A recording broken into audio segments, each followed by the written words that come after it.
Voilà, donc de retour sur la libre antenne, toujours avec Michel Drac, toujours pour cette revue d'actualité.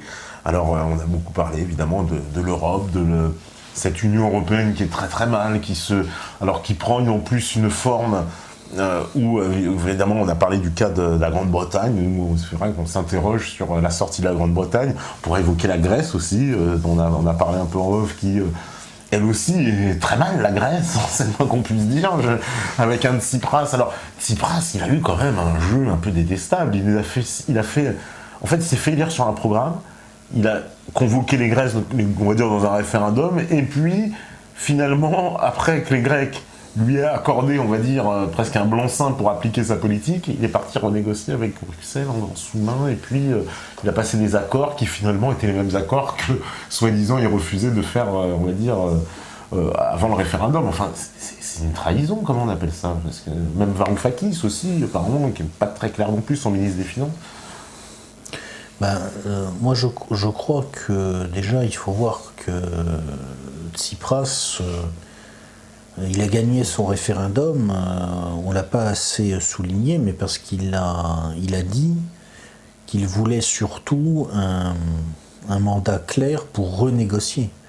C'est-à-dire qu'il a pas, quelque part, il y a eu un jeu un peu bizarre qui s'est joué au moment du référendum en Grèce, où en gros, il y a un certain nombre de gens qui lui ont dit, si vous allez demander aux Grecs s'ils sont d'accord avec le plan qu'on veut leur imposer ou pas, s'ils disent non, et que ensuite vous vous retournez vers Bruxelles en disant ça a été non, si Bruxelles vous dit oui mais ça a été non mais ça sera oui quand même, qu'est-ce que vous faites? Il y a des gens qui lui ont demandé ça. Et il a dit en gros, je veux un mandat pour renégocier, etc. Il savait très bien qu'il y aurait, à mon avis, rien à renégocier d'ailleurs. Ou alors il a cru, Varoufakis a cru qu'il y aurait quelque chose à renégocier. Peut-être qu'il a espéré que sur la base d'un non, il pourrait avoir un peu plus de marge de manœuvre. Peut-être qu'il a espéré que les Russes le soutiendraient. Les Russes l'ont soutenu, oui, mais ils ne vont pas se tirer une balle dans le pied en se chargeant de cette... de ce paquet de dettes, de créances irrecouvrables amoureusement confectionnées par Goldman Sachs, ça les branche pas. Donc je pense qu'à un moment il a mal joué. Je pense tactiquement il a mal joué. Il y a des gens qui disent il a trahi. Oui, j'ai entendu moi beaucoup ça. Hein. Il a trahi, mais il faut aussi. Tout au moins sa parole, quoi. Hein. Oui, mais il faut se mettre à sa place. C'est tellement facile. C'est tellement facile de taper à bras raccourcis sur cette extrême gauche, cette gauche radicale, inconséquente et qui. Je dirais que s'il y a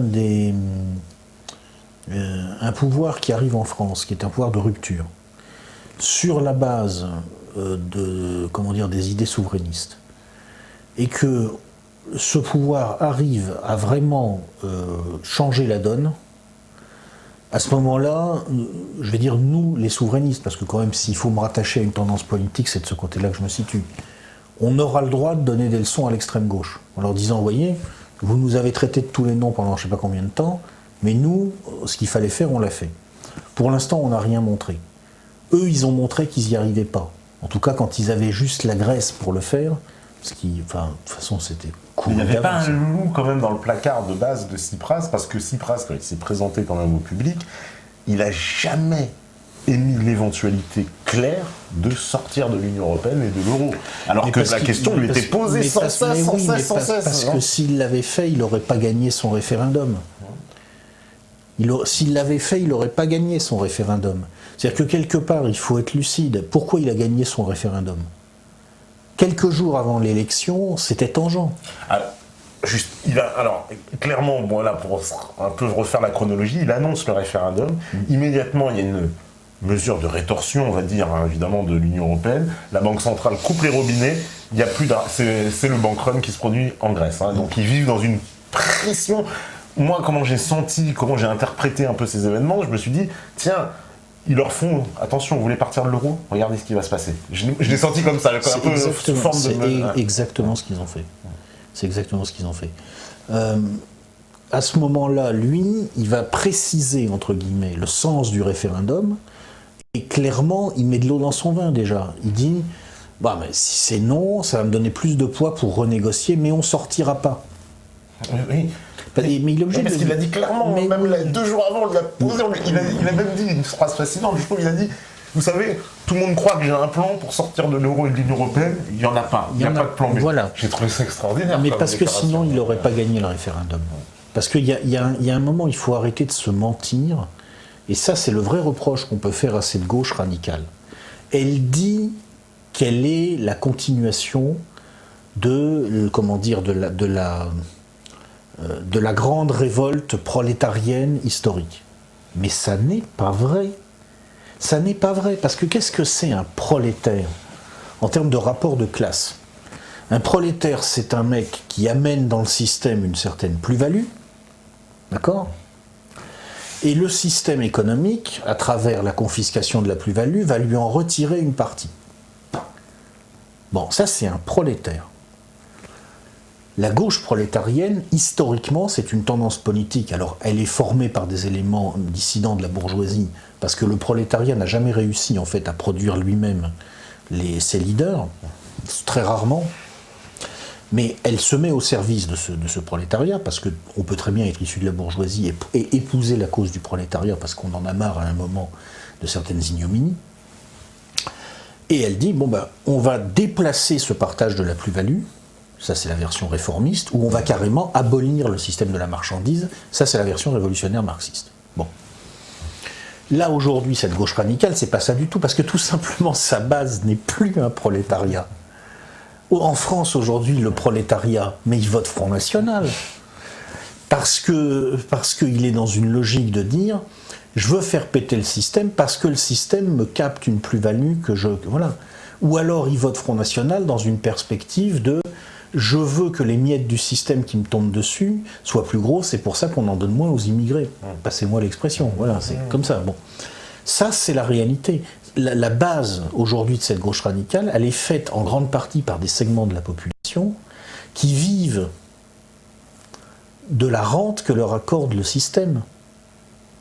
La grande majorité des électeurs de la gauche radicale, c'est des petits fonctionnaires, c'est le bas fonctionnariat, c'est des assistés souvent.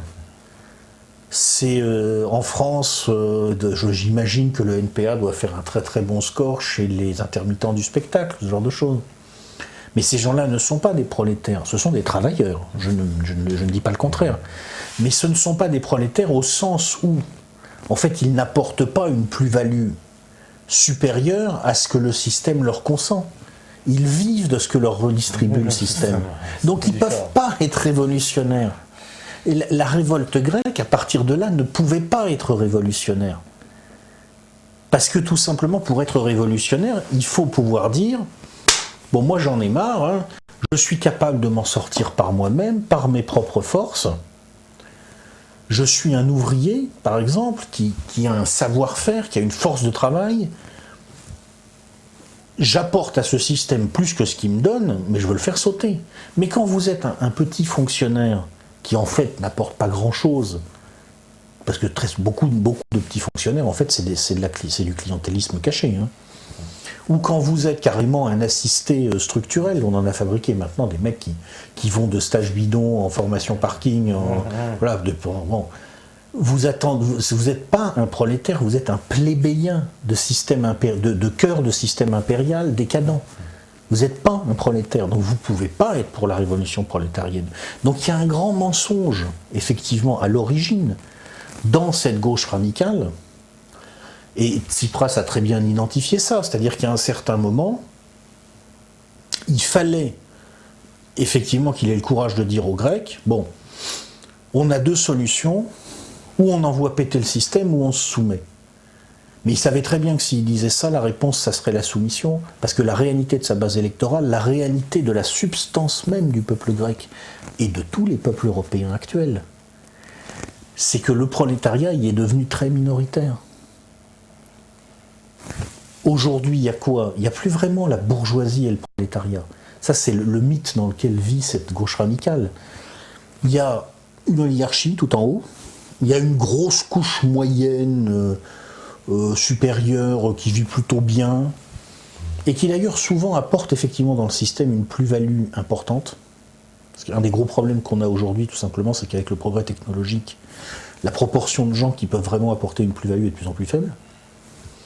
En dessous, il y a une couche moyenne qui fait fonctionner le système plus ou moins, qui est à mi-chemin entre ceux qui apportent une vraie plus-value et ceux qui fonctionnent déjà un petit peu comme des... Voilà, on leur donne des miettes. Il reste ici ou là un vrai prolétariat. Souvent les indépendants, les petits patrons aujourd'hui sont plus des prolétaires qu'une grande partie de l'électorat de l'extrême gauche. Il reste des vrais ouvriers quand même. Il reste des gens qui apportent vraiment leur force de travail qui est vraiment utile. Et puis il y a une grosse masse de plébéiens, voilà, qui vivent des miettes que leur consent le système. Donc ils ne voudront jamais que le système s'écroule. Les Grecs, aujourd'hui, ils ont incarné ça, mais presque à la perfection. Parce qu'à ce problème européen général s'ajoute un problème grec spécifique, qui est que, bon, la Grèce est un pays, évidemment, extraordinaire par son histoire, par sa culture, par son patrimoine. Bon, c'est pour ça qu'on hésite toujours à dire du mal de la Grèce, parce que c'est un peu la mère de l'Europe, en fait. Bon. Mais la Grèce contemporaine, dans sa réalité, son économie, il n'y a pas grand-chose, quoi. Je veux dire, il y a le port du Pirée, bon, il y a les îles, puis il y a le tourisme. Voilà. Sinon, pour le reste, bon. Donc, c'est une nation qui n'est pas non plus une nation prolétaire, puisqu'elle ne peut pas produire sa propre survie. Elle attend qu'on lui lâche des miettes. Tu comprends ? Si les Grecs étaient capables de dire, bon, je vais vivre maintenant sur ce que je suis capable de faire, mais ils pourraient dire à leurs créanciers, allez vous faire foutre à la fin. Mais comme ils s'en sont pas capables, quand tu es tenu en dépendance et que tu tiens pas les acteurs qui te tiennent en dépendance, toi tu les tiens pas en dépendance réciproque. Mais tu es dans leurs mains, tu es cuit. Et c'est pour ça fondamentalement que Tsipras pouvait aller nulle part, sauf dans un cas. Il y avait un truc qui pouvait le sauver, il allait à Moscou, il y est allé, et il allait dire à Poutine en gros, bon écoute, j'arrive avec 300 milliards d'euros à payer, dont j'ai pas le premier centime, mais si tu me prends en charge, ta base en Méditerranée, tu t'en inquiètes plus. Bon, à mon avis, ce qui a dû se passer, c'est que l'autre, il a fait ses comptes. Il a dit alors, bon, si je sauve la mise aux Syriens, elle me coûte combien ma base ? Si je sauve la mise aux Grecs, elle me coûte combien la base ? Ah non, quand même, quelques missiles calibre, c'est moins cher que la dette de la Grèce. Terminé. À mon avis, c'est à peu près ça l'histoire. Je veux dire, dans la réalité du monde est extraordinairement brutale, extraordinairement violente. Parce qu'il allait en Grèce, Tsipras, effectivement. On avait interprété ça comme justement ce fameux renversement d'alliance en disant. Oui, mais je crois que c'est tout simplement Poutine lui a dit. Poutine lui a dit non, t'es pas assez intéressant. Puis il gère des équilibres, Poutine aussi. C'est-à-dire qu'il sait très bien que si jamais il allait jusque-là, s'il avançait jusqu'en Grèce, la réponse en face pourrait être terrible. Oui. Bon. C'est-à-dire que la Grèce basculait, on va dire, dans le camp russe, ce serait. Ça sera un changement majeur en Europe depuis la Seconde Guerre mondiale, quasiment. Ouais. Donc du coup, Tsipras, il s'est retrouvé tout seul, avec la réalité de la situation de son pays, qui n'est pas une nation prolétaire, qui est une nation assistée, avec la réalité de sa base électorale, dans laquelle il y a bien entendu des prolétaires, je dis pas le contraire, mais qui massivement, s'il veut réunir plus de 50% des Grecs, il ne peut pas le faire avec les prolétaires, parce qu'ils ne sont pas 50%. Les vrais prolétaires. Ouais. Donc à la fin, qu'est-ce qu'il fait ? Qu'est-ce qu'il fait, le pauvre ? Il navigue à vue, il fait comme il peut, et il sacrifie Varoufakis, qui de toute façon était là pour ça. Lui, il était là pour... C'était la monnaie d'échange. Le mec, il a tout fait pour être aussi urticant que possible pour ses interlocuteurs européens. Comme ça, en s'en débarrassant, Tsipras marquait la rupture. Et puis voilà. Bon, alors effectivement, maintenant, le problème, c'est qu'il arrive au bout du parcours. Parce que, ok, bon, pendant 1 an ou 2, il peut continuer comme ça, mais la situation continue à se dégrader. Parce que la Grèce, clairement, je veux dire, d'un point de vue économique, son intérêt est de sortir de l'euro à l'heure actuelle. Mais la Grèce n'a plus intérêt à rester dans l'euro. Alors le problème, ça dépend de ce qu'on appelle l'intérêt. Parce que la dette grecque, elle est publique grecque, elle est libellée en quasi-totalité en droit étranger. Oui. les dettes des entreprises grecques sont libellées en quasi-totalité en droit étranger. Donc si la Grèce sort de l'euro, et que par exemple elle revient à la drachme, ça ne change rien à ce qu'elle doit rembourser, parce que la dette est en euros. Le problème de la Grèce, c'est que justement c'est un petit pays, donc sa dette n'est pas dans le droit de ce pays. La France, par exemple, sa dette publique est presque en totalité dans des contrats de droit français. Les entreprises françaises, plus de la moitié de la dette des entreprises françaises quand même est dans des contrats de droit français. Donc la France qui sort de l'euro, qui revient au franc et qui laisse le franc se dévaluer de 20 ou 25%, ce qui est nécessaire, hein, parce que les monnaies doivent avoir la valeur de leurs économies. La France, pour tout un tas de raisons, ne peut pas avoir une monnaie aussi forte que l'Allemagne, c'est pas son intérêt. Bon, pour la France, c'est jouable. Parce que, comme la quasi-totalité de notre dette publique est en droit français, si la France sort de l'euro, on va relibeller cette dette. On va la mettre en francs, tout simplement. On va la mettre en francs. Et les Grecs ne pourront pas faire ça avec la drachme. Parce que leur dette publique n'est pas appuyée sur des contrats de droit grec. Elle est appuyée sur des contrats de droit britannique en grande partie.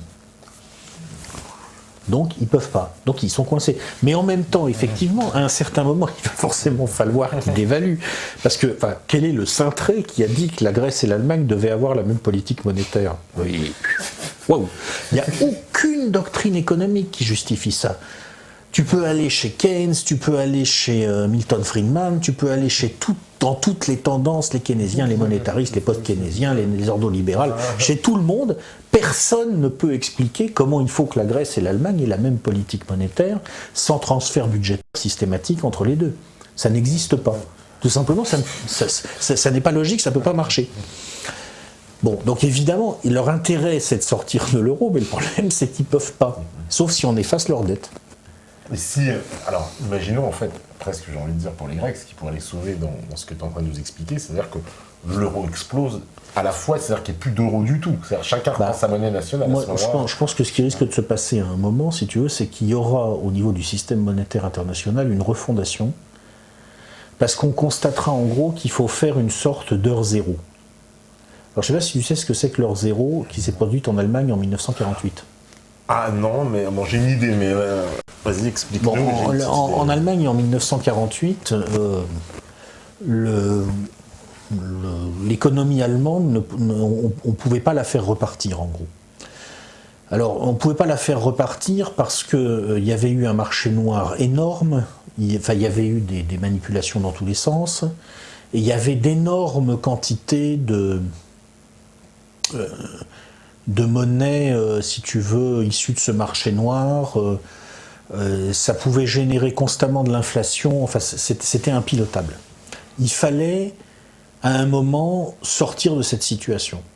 Donc, il y a un type qui a pris les commandes de cette économie à ce moment-là, qui est Ludwig Erhard, et il a piégé tout le monde. Il a dit, oula, moi je ne vais pas faire d'expérimentation, je vais être prudent, etc. Donc personne ne s'est méfié. Et puis un jour, d'un seul coup, il a dit, tout l'argent qui est en circulation, il vaut 0. Maintenant je vais donner 100 marks à chaque Allemand et 100 marks par employé à chaque entreprise allemande. Et vous partez avec ça. Heure 0, Stunde Null. Et on annule tout. On annule toutes les créances et toutes les dettes. Ça a très très bien marché parce qu'évidemment, qu'est-ce qui s'est passé? D'un seul coup, il n'y avait plus de problème de suraccumulation du signe monétaire. D'un seul coup, il y avait très peu d'argent par rapport à la taille potentielle du marché. Donc l'argent s'est mis à circuler très très vite. Et puis comme plus personne n'avait d'économie, tout le monde était obligé de bosser. Et c'est l'origine, c'est une des origines. L'autre, c'est que les Américains ont tout fait pour que ça marche. Mais c'est quand même une des origines de ce qu'on a appelé le miracle économique allemand des années 50. Le redressement spectaculaire de l'Allemagne après le redressement extraordinaire qui montre qu'en réalité, on peut partir presque d'un pays en ruine si les savoir-faire sont là. Si tu as des ingénieurs qui ont les savoir-faire et une main-d'œuvre disciplinée, tu peux partir d'un pays en ruine en 10 ans, tu rattrapes tout le monde. Ça, c'est la bonne nouvelle. Bon. Ça, c'est ce qui s'est passé en Allemagne, à l'intérieur du pays, en 48 ou 49, je ne sais plus. En fait, moi, je pense qu'à un moment, au niveau du système financier international, et évidemment à une autre échelle et selon d'autres procédures, il se passera un peu la même chose. On va se mettre d'accord pour dire, bon, écoutez, la comédie a assez duré, on a dans le système des masses d'actifs financiers phénoménales, dont on sait très bien qu'ils ne renvoient qu'à des créances irrecouvrables, soigneusement empilées amoureusement depuis des décennies. Donc on fait un haircut, comme on dit maintenant, pour pas dire défaut partiel, mais c'est un haircut général, quoi. Alors, il y aura peut-être des catégories, mais en gros, Ça veut dire quoi? C'est-à-dire que même ceux, alors là, je parle par exemple pour les épargnants qui auront des sommes de côté, tout repart à zéro. Là, ça va être terrible, ça, quand même. Là, ça va créer des drames de ce côté. Oui, bien sûr, oui. Parce que c'est ce qui s'est passé en Allemagne aussi, quand tu nous parlais de leur zéro, c'est-à-dire ceux qui avaient des épargnes sur leur compte, c'est plus des couleuvres, là, c'est des anacondas qu'il faut avaler pour le... C'est des... ça a dû quand même, la pilule a dû être quand même assez dure à passer au départ, quand même. Bon, tu sais, déjà, il faut voir qu'en Allemagne, il sortait de quelque chose, une situation très particulière. Bon, c'est vrai. Quand tu viens de coup sur coup d'enchaîner la Première Guerre mondiale, la crise de 23, la Grande Dépression, le régime quand même assez peu sympathique de l'oncle Adolphe, une défaite et une occupation militaire... la pilule, tu la prends normal. Ça passe tout seul. Ouais. Je suis d'accord qu'aujourd'hui, c'est pas le même problème. Mais de toute façon, je veux dire, soit de façon coordonnée, soit à la suite d'un krach financier, qui peut prendre soit la forme d'une déflation radicale par implosion de toute la valeur des actifs, soit d'une inflation radicale par implosion de la valeur du signe monétaire. La déflation et l'inflation, en fait, sont le même phénomène de fond. Même si ça se manifeste de façon très différente, dans tous les cas, la masse, si tu veux, de capital accumulé doit fondre. Fondamentalement, c'est la même logique. De toute façon, ça arrivera parce que la dette, on ne peut pas la rembourser dans la monnaie dans laquelle elle a été émise. Voilà. Donc soit on divise la valeur du signe monétaire par 5 ou 6, soit on divise la dette par 5 ou 6. Mais il n'y a pas d'autre solution. Alors ça vaut pour les Grecs, mais ça vaut aussi à peu près pour tout le monde. Pour tout le monde, c'est-à-dire que cette heure zéro, il faudra la faire au niveau des pays de la zone euro, quoi. C'est tous les pays de la zone euro. Même de toute la sphère occidentale. Les Américains. Les Américains, ils ne sont pas mieux que nous, ils ont leurs 22 000 milliards de déficit. Oui. Voilà. Donc forcément, d'une façon ou d'une autre, ça je ne sais pas du tout comment ça va se produire, ça se passera comme ça. Donc le pauvre Tsipras, maintenant, pour revenir à Tsipras, bon... Ouais. Moi, je dis souvent énormément de mal de la gauche radicale, non pas parce que je les aime pas, mais parce que je les trouve extrêmement cons. Bon. Mais j'ai un peu envie, paradoxalement, d'abord parce que j'aime bien prendre le contre-pied du consensus général, c'est un peu mon goût personnel, j'ai un peu envie quand même de défendre de Tsipras et Varoufakis, parce que il faut se mettre à leur place. Qu'est-ce que tu voulais qu'ils fassent?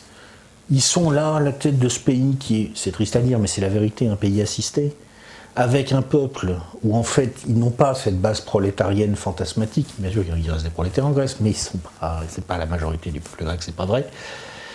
Et ils sont confrontés à cette énorme machine européenne derrière laquelle il y a la pression des États-Unis, à cette Allemagne complètement psychorigide, qui, discuter de la politique monétaire avec les Allemands, ça doit être quelque chose. Hein. Oui, parce que les Allemands aussi ne veulent pas, entre guillemets, débourser 1 euro pour la Grèce. En fait, en gros, c'est un peu ça. Ils veulent pas payer la dette de la Grèce. C'est hors de question. C'est-à-dire qu'en fait, quand on a fait l'euro, en gros, on a fait l'euro avec l'idée qu'on allait faire converger les économies européennes grâce à l'euro. Alors, c'est en partie vrai, mais le problème, si tu veux, c'est que la vitesse à laquelle on peut les faire converger est très lente. Et puis tu peux pas comme ça, voilà. Or, la vitesse à laquelle l'euro se déglingue du fait de la divergence de départ, en fait, elle est beaucoup plus grande que la vitesse à laquelle les pays convergent. Surtout quand tu parles de la Grèce. Enfin, mais encore une fois, vraiment. Oui, voilà, parce qu'en fait, les différentiels de compétitivité, ils sont énormes. Avant, on pouvait les prendre en compte justement avec les dévaluations. C'était ça. Tout à fait. C'est-à-dire que finalement, des Grecs beaucoup moins compétitifs que des Allemands, entre guillemets, leur drachme vaut beaucoup moins cher, on peut laisser couler. Mais j'ai dans Triangulation, mon dernier bouquin, j'ai mis l'historique des taux d'inflation des grands pays de la zone euro. Alors avant l'euro, après l'euro, et en remontant, je crois, jusqu'en 1960 ou quelque chose comme ça. En gros, qu'est-ce qu'on voit? Jusqu'à l'apparition de l'euro, Le taux d'inflation moyen en Allemagne, c'est 2-3%. Le taux d'inflation moyen en France, c'est 5-6%, quelque chose comme ça. Le taux d'inflation moyen en Italie, c'est 8-9%. Le taux moyen d'inflation en Espagne, c'est 15-16%. Donc, mais c'est pas grave. Qu'est-ce qui se passait? Tout simplement, régulièrement, on dévaluait le franc par rapport au mark, la lire par rapport au franc, la peseta par rapport à la lire. Et puis voilà, et puis bon, ok. Ça s'alignait. Le fameux SME, là, ça s'alignait. Bon, d'accord, effectivement, il y avait des pays où il y avait plus d'inflation, mais voilà, par les taux de change, tout ça se régulait. Depuis qu'on a mis l'euro, alors effectivement, les écarts entre les inflations des différents pays européens sont devenues beaucoup plus faibles. L'Allemagne est à 1%, la France à 1,5%, l'Italie à 3,5%, je dis ça de tête, il faudra regarder les chiffres exacts, mais c'est ça, et l'Espagne à 4,5 ou un truc comme ça, enfin, les écarts sont beaucoup plus faibles. Seulement, comme il n'y a plus, comme on est dans la même monnaie, même si les écarts sont beaucoup plus faibles, ils ont des conséquences à long terme beaucoup plus graves. Parce que quand tu ne peux pas dévaluer une monnaie, il ne te reste plus qu'à dévaluer l'économie. Quand tu ne peux pas dévaluer une monnaie, si tu veux, comme quelque part, il faut forcément que la masse des salaires que tu injectes dans ce pays, ça corresponde à peu près à sa compétitivité, ça corresponde à peu près à ce que les gens dans ce pays peuvent acheter compte tenu du taux d'inflation qui existe, il ne te reste plus qu'à fabriquer des chômeurs, méthode française, ou à baisser les salaires, méthode allemande, méthode italienne, voilà, c'est comme ça, la machine elle fonctionne comme ça. Ça je l'explique, non je ne peux pas l'expliquer à l'oral là parce que c'est trop compliqué, mais je l'explique dans Triangulation. Et c'est pour ça que l'euro dans son architecture actuelle est condamné. On ne sait pas quand il va exploser, on ne sait pas sous quelle forme il va exploser, on ne sait pas s'il va être remplacé par un autre euro défini différemment ou si on va revenir aux monnaies nationales, ça on ne peut pas savoir. Mais honnêtement, ce que tout économiste sérieux, toute personne qui s'intéresse à ces questions-là de façon sérieuse pourra te confirmer, c'est que dans son architecture actuelle, l'euro n'est pas viable. Tôt ou tard, il va se passer quelque chose. C'est-à-dire que parce que là, tous les pays, on a connu la fameuse grande crise de 2008, puis après les crises successives en Grèce, on a vu des pays, l'Irlande, l'Espagne, l'Italie, le Portugal, la Slovaquie, tous ces pays-là ont connu une crise budgétaire majeure. Aujourd'hui, on veut nous le cacher, mais il paraît-il que même en France, on ne serait pas à l'abri que demain, on puisse se retrouver dans une situation financière catastrophique. Moi, je pense que si la France emprunte à taux négatif, c'est parce qu'en gros, on lui fait des cadeaux en échange de sa soumission politique. De sa soumission politique, c'est ça. Parce que si on était au stade de la Grèce... Valls, il sauterait, enfin bon, j'imagine un peu comme ça. Mais de toute façon, honnêtement, comme je te disais, la finance de marché, moi j'ai arrêté de chercher à comprendre. D'ailleurs, je ne sais même pas s'il y a encore quelque chose à comprendre. Donc, je dis, ouais. C'est un truc qui est complètement fou, si tu veux. C'est-à-dire que, en fait, le système, les gens qui administrent ce système sont extraordinairement forts pour construire des usines à gaz à chaque fois qu'une de leurs usines à gaz est en train de casser. Donc, ils empilent les usines à gaz les unes sur les autres. À la fin, tu vois ça, tu dis, oh putain, bon. Mais à la fin, il y aura une fin. On ne peut pas éternellement différer les collapsus en recyclant les dysfonctionnements. Il y aura forcément une fin. Mais je ne dis pas quand... Oui, on ne peut pas savoir. Mais le système, je veux dire, le problème est vraiment ancré à l'intérieur. C'est systémique, ça va finir par s'effondrer. Oui. L'euro ne pourra pas tenir, ne pourra pas tenir dans ces conditions-là. Parce que des pays, alors voilà, évidemment, le cas de la Grèce, le cas de l'Italie, qui était à deux doigts aussi pareil, à qui on a fait avaler des énormes réformes structurelles, des Italiens, qui n'en voulaient pas vraiment d'ailleurs, puisque Berlusconi, il avait sauté, on se souvient, après s'être rebellé un petit peu contre l'euro et la Banque centrale. Berlusconi, honnêtement, moi je crois qu'on n'a jamais vraiment su exactement pourquoi il avait sauté, mais je pense que plus que ces frasques qui sont quand même... Oui. Je pense que plus que ça, c'est ses relations avec les Allemands qui étaient vraiment devenues détestables. Au dernier degré. Je pense que c'est ça qui l'a fait sauter. Il a fait sauter, ouais. Mais bon, ça je peux pas... Parce qu'on avait connu un peu, cette situation un peu en Europe, mais quasi deux coups d'État institutionnel un peu. À l'époque, il y avait eu, on se souvient, c'était Papandréou en Grèce qui avait annoncé son référendum, puis ça n'avait pas plu aux Européens. 2-3 jours après, on apprenait que non seulement il n'y avait pas de référendum, mais que lui aussi partait dans la machine et il était remplacé par Papademos. On a vu la même chose avec Berlusconi et Mario Monti. Voilà. Parce que Mario Monti, son élection, quand on s'intéresse un petit peu, c'est un peu bizarre. Il a été nommé sénateur à vie par le président de la République. Ouais, non, mais ça, que ça soit une magouille et un coup d'État, un quasi coup d'État, c'est sûr. Mais par contre, ce que je ne sais pas, c'est exactement pourquoi on l'a fait sauter. Ouais, parce que Berlusconi, c'est particulier aussi. Hein. C'est pas. Il peut y avoir plein de raisons. Moi, je pense qu'effectivement, la raison principale, en fait, c'est pas ces magouilles, c'est pas ces liens notoires avec la mafia. Parce que bon, Berlusconi et la mafia, c'est une longue histoire. Hein, bon. Je pense que ce qui l'a fait sauter, c'est qu'il commençait à renacler par rapport à Bruxelles, par rapport à... Mais soyons honnêtes, on ne peut pas être sûr. L'Italie, c'est quand même très particulier. Donc moi, je me mouille pas trop, quoi.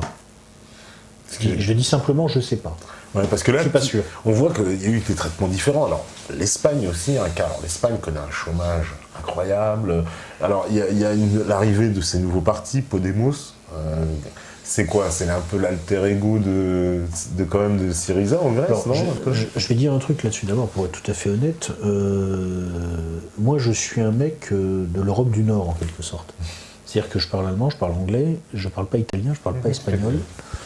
Ma culture me tourne vers l'Europe du Nord. L'Europe du Sud, je la comprends mal, souvent. Donc je veux pas trop dire de bêtises. Moi, ce que je crois, cela dit, fondamentalement, c'est que en Espagne, comme ailleurs en Europe, la gauche radicale, Podemos, etc., tant qu'elle ne prend pas le tournant du souverainisme, elle n'ira nulle part. Voilà. Alors je sais, voilà, c'est mon opinion. C'est mon opinion. Mais je ne dirais pas après en détail, parce qu'honnêtement, je ne suis pas, quoi. C'est pas mon monde, en quelque sorte. Non, mais bien sûr, mais c'est très important ce que tu soulèves, parce qu'évidemment, tous ces partis qui se présentent, enfin, ils sont un peu comme ça, l'apparence révolutionnaire, on va dire, en tout cas dans le logiciel qu'ils essaient de défendre, on s'aperçoit qu'il manque justement les grosses lacunes, c'est qu'il n'y en a aucun qui prône une réelle sortie de l'Europe, qui n'a pas cette idée souverainiste. On voit que c'est absent du débat, alors que c'est le cœur en fait finalement. Psychologiquement, si tu veux,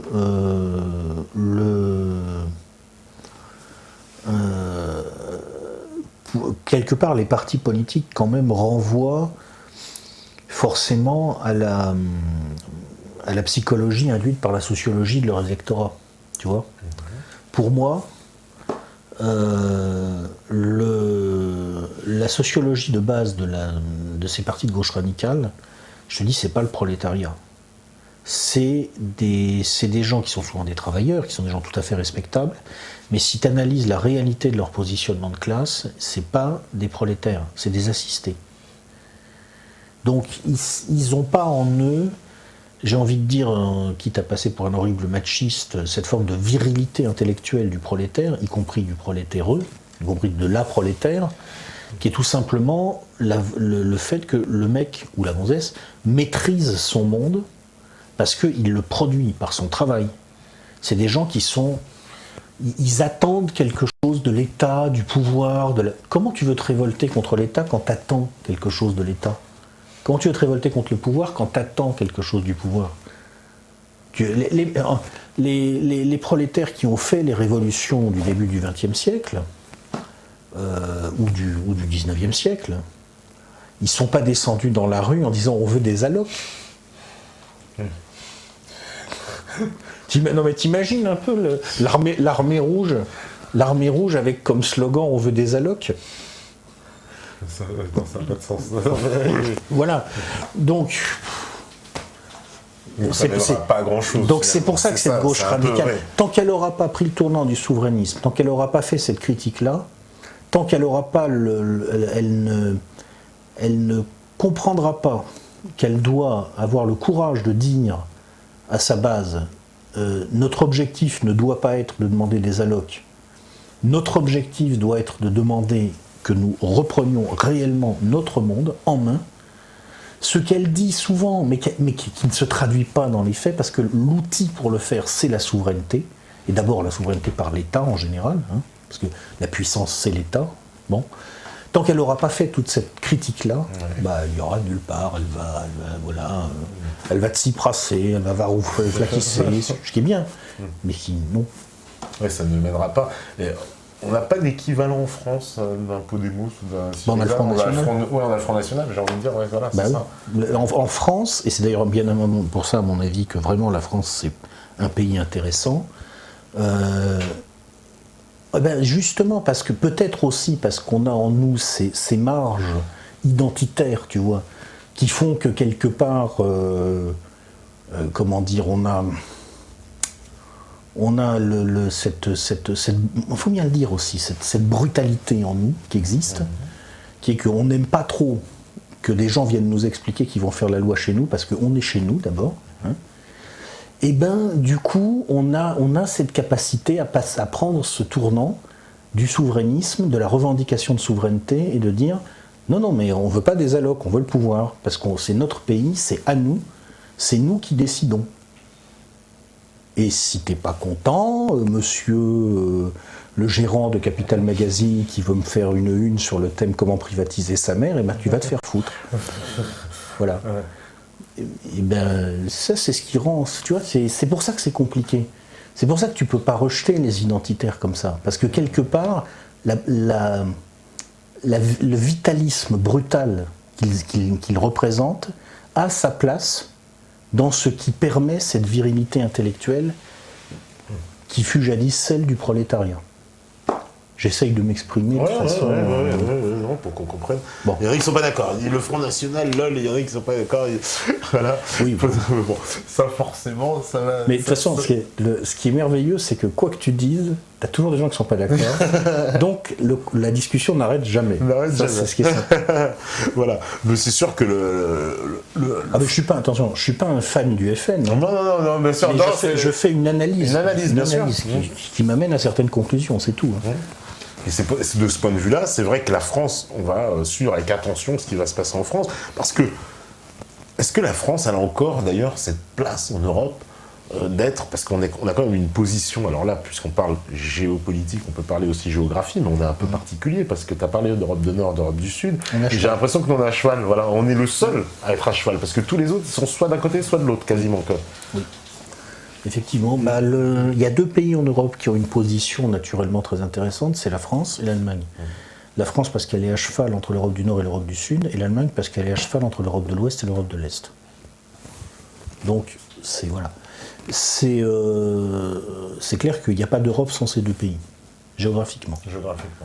D'ailleurs, c'est un élément de puissance considérable pour la France et pour l'Allemagne, parce que, et c'est une des raisons pour lesquelles, certainement, si jamais les Français, à travers le Front National, histoire de provoquer un peu, se révoltent, c'est certainement une des raisons pour lesquelles ça va être sportif, c'est que justement on peut le faire. Parce que c'est pas que nous, on peut entraîner les autres si tu veux. Pas parce qu'on est meilleur, parce que franchement, quel pays de cons.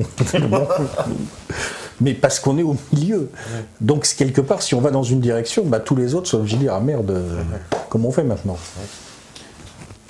Oui, c'est ça. C'est ce qui nous rend extrêmement intéressant. C'est ça qui nous rend intéressant et hyper important.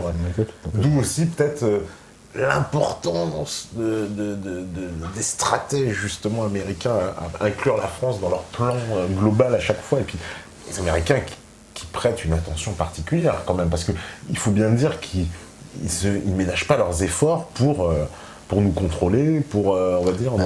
Il y a deux... relire Brzezinski, je te dis, la France, l'Allemagne. Dans son grand échiquier, il parle de la Grande-Bretagne, la France, l'Allemagne. Je suis désolé pour les Espagnols et les Italiens. C'est des pays... le seul pays d'Europe du Sud que je connais un peu, c'est l'Italie. Et honnêtement, si j'étais pas français, je serais italien. C'est un pays merveilleux, pour plein de raisons. Mais quand Brzezinski regarde sa map monde et qu'il fait son Dark Vador, il dit Grande-Bretagne, France, Allemagne. Les autres, là, ils suivront. Ils suivront ce qui se passe. Ils n'auront pas le choix de suivre ce qui se passe. C'est comme ça. C'est comme ça, c'est pour ça. Alors, parce que là, c'est c'est quelque chose, en plus, qui, aujourd'hui, on peut faire un peu le bilan, parce qu'on a vu cette influence depuis, on va dire, allez, j'ai envie de dire depuis De Gaulle, entre De Gaulle et Hollande, là, on a le grand écart que la France s'est produit, entre, on va dire, une France un peu souveraine qui essaye de s'imposer par une vision d'un président, d'un homme, d'un pays, puis aujourd'hui, on va dire, on s'inscrit, il s'inscrit dans toutes les grandes lignes, mondialisme, Union européenne, etc. On n'a plus du tout l'aspect France, quoi. Bon, je parle des dirigeants, là. Ouais, comme je te disais tout à l'heure en privé, oui, je les écoute même plus. Je les écoute même plus. Ouais. J'essaye d'imaginer à quoi peut ressembler un débat entre François Hollande et Alain Juppé. Waouh! Ouh, ça pique les yeux, là, arrête là. Ok, papy, continue, cause dans le poste, voilà, puis ils sont zappés, c'est tout. Ils sont zappés. Parce que finalement, on va dire, ils sont d'accord sur les grandes lignes. C'est d'ailleurs la gauche aujourd'hui, ce que tu as bien identifié, justement, cette fameuse gauche un peu qu'on appelle socio-libérale, enfin c'est un mot que j'entends beaucoup en ce moment, pour parler de la tendance Macron, comme on dit, ou de ces gens qui sont... Le futur parti démocrate. Voilà, exactement, une gauche très à l'américaine, finalement, c'est-à-dire une gauche libérale. D'ailleurs, visiblement, la gauche a toujours été libérale, semble-t-il. En fait, on nous aurait trompé sur la marchandise. Je me fie au livre de Charles Robin, La gauche du capital, parce que lui, on parle beaucoup, et finalement, il fait une démonstration que la gauche a toujours été libérale, quelque part. Bon, déjà, le terme de gauche, c'est un terme qui implique, en fait, l'inscription dans le débat parlementaire. C'est dans le Parlement qu'il y a une gauche et une droite. Je pense que si tu avais été dire à Vladimir Ilitch Ulyanov en septembre 1917, bon alors somme toute, monsieur Ulyanov, êtes-vous de gauche? Il aurait dit ben, il m'a pu dire, moi ce connard là, qu'on passe directement à des questions sérieuses, quoi, tu vois.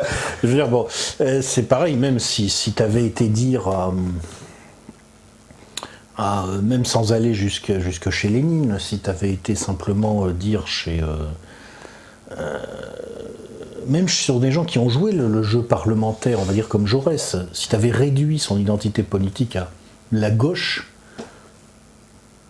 il n'aurait pas été d'accord, quoi, si tu veux. C'est-à-dire que l'idée même qu'une identité politique s'écrit à travers la gauche, ça veut dire qu'elle ne s'écrit finalement plus qu'à travers un positionnement dans un jeu à l'intérieur du Parlement, tu vois. Or, ce qui définit une identité politique réelle, c'est quels intérêts objectifs défends-tu dans la société. C'est-à-dire, en gros, finalement, es-tu plutôt du côté des prolétaires ou des bourgeois dans les sociétés avant que la lutte des classes ne mute? Es-tu plutôt aujourd'hui du côté des victimes de la mondialisation ou plutôt du côté des bénéficiaires de la mondialisation? Ou alors, si c'est pas la définition des intérêts objectifs que tu défends, c'est la définition du modèle de société que tu promeus. C'est-à-dire, es-tu socialiste, es-tu capitaliste, es-tu libéral, libertaire, es-tu libéral mais sans être libertaire? Enfin, voilà. C'est toute cette complexité qui définit un positionnement. La gauche. Voilà. Mais le simple fait que des mecs arrivent à définir leur identité en disant « moi, mon identité, c'est la gauche », mais ça prouve qu'ils n'ont pas d'identité. D'ailleurs, moi, mon identité, c'est la droite, c'est pareil. Qu'est-ce que c'est? T'as des mecs comme ça. C'est-à-dire que t'as deux catégories qui sont assez comiques objectivement, parce que comment dire, ils incarnent certains traits, comment dire, ils sont faits pour illustrer un dictionnaire des idées reçues à la Flaubert, tu vois. T'as le gauchiste, le gauchias, le gauchisant, et en face t'as le droitard. Le droitard, ouais. Et bon, ils sont aussi inintéressants l'un que l'autre, quoi. Donc la gauche, c'est même pas une catégorie qui m'intéresse, quoi. La droite non plus. Bon, oui, il y a une gauche et une droite. On peut dire qu'il y a des sensibilités. Des sensibilités. Voilà. Mais alors justement, juste avant, est-ce qu'aujourd'hui le vrai clivage, la vraie fracture politique, c'est pas justement celle que on va, pour résumer, patriote mondialiste? Est-ce qu'on peut le situer là, le clivage? Oui, c'est-à-dire que tu peux être de gauche ou de droite. Moi, par exemple, si tu veux, je me pense comme un mec de droite en ce sens que ma sensibilité générale est très pessimiste sur l'espèce humaine. Et finalement, quand j'ai réfléchi aux gens autour de moi, je parle des gens intelligents, je ne parle pas des connards, qui se définissaient comme de gauche ou de droite, ce que j'ai remarqué, c'est que les mecs qui se définissent comme de gauche ont souvent une sorte de sensibilité générale très, très optimiste finalement sur la nature humaine, et que les mecs qui se définissent comme plutôt de droite ont plutôt une sensibilité pessimiste. Bon, en ce sens, il y a une gauche et une droite, et moi je suis plutôt un mec de droite parce que je suis assez pessimiste sur la nature humaine. D'une manière générale, je pense que, bon, je ne suis pas un ennemi de la liberté, si tu veux. Mais enfin, la liberté en dose raisonnable, hein, parce que quand t'en mets trop, ça déconne vite, quoi. Voilà, bon, je l'assume. Hein. Si tu veux, moi, je suis avec Luther contre les paysans. Je l'assume. Ça fait de moi un mec de droite, tu vois. Bon, comme ça.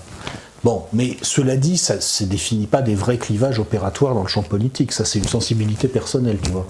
Le vrai clivage opératoire dans le champ politique aujourd'hui, c'est effectivement patriote contre mondialiste, et ça recoupe en pratique très souvent, pas toujours mais très souvent,